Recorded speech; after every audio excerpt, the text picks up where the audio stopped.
From NBC News, this is Today with Matt Lauer and Meredith Vieira.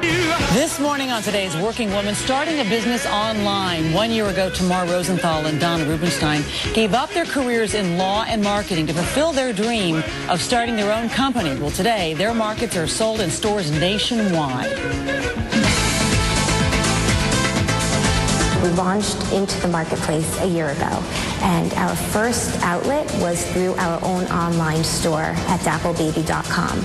Dapple makes natural-based, baby-safe and baby-specific cleaning products. We clean baby dirt.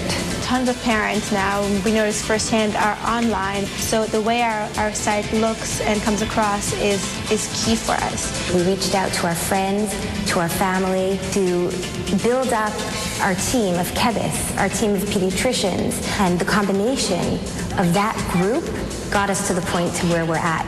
Key to being able to bring your idea to reality is persistence.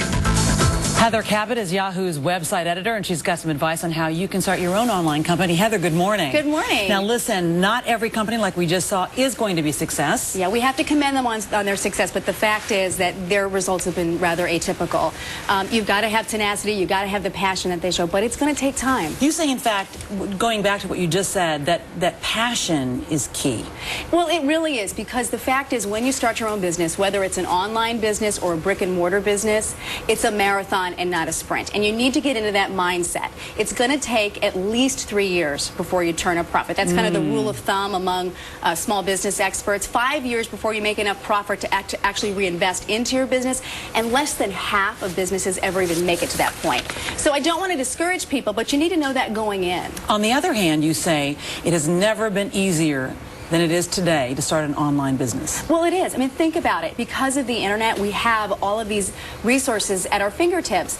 You don't have to be a techie to start an online store anymore. You can go to a site like smallbusiness.yahoo.com and you can set up everything you need. You can design your site. You can actually set up your business email. You can set up web hosting. You don't have to be a computer scientist anymore to do this stuff. You can do it in one place, and it's really easy. One of the major things you've got to do is figure out how to promote your site. What are your suggestions? Well, one thing when you're starting a small business, you obviously don't have a large budget. So the great thing about the web is you can actually do it for free in many different ways. I really suggest to people that they start blogging.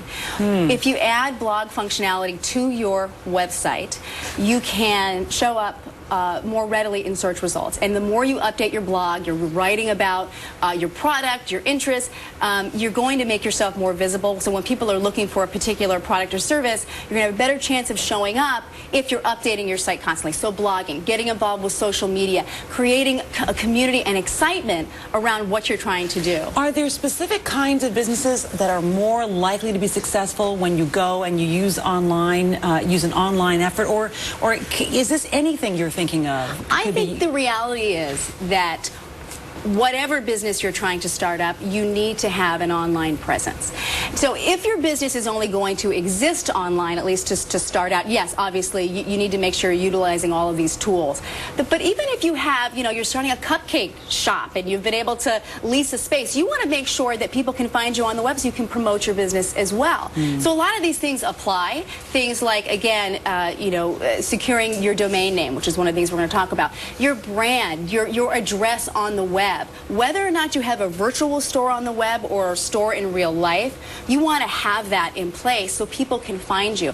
The internet is permeating our day-to-day lives. You want to make sure that you're in a place where those eyeballs are going to find you. How do you get that domain name? How do you start that process? Well, what's the first thing you should do? First, you can go to a place like smallbusiness.yahoo.com or other companies that do this, and you actually just type in the name of your business, the name that you want to use. So, for example, I actually have my own business, The Well Mom.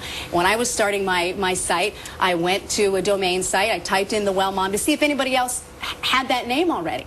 You want to do that first because that's your brand. You want to see who else has something similar to you, or if somebody maybe already owns that name and what you need to do to secure that for yourself. You also want to see if anybody has a trademark pending on that name. You don't want to register a domain name, your web address, the well mom, and find out 6 months later that someone is also trying to register that trademark, and they're going to send you an order and say you can't use that. So you want to make sure you have that in place. A lot of people, especially now with this economy, are looking for different opportunities in terms of how to make themselves more successful in terms of business. But those people who want to do this simply because they want to work from their homes might want to think again. Why is that? Well, especially if you have young children, and I have 3-year-old twins, you just have to think about how you're going to order your life. I mean, yes, you have a lot more flexibility. You're not going to be working fewer hours. You're going to be working during nap time. You're going to be working on the weekends. You're going to be working at night.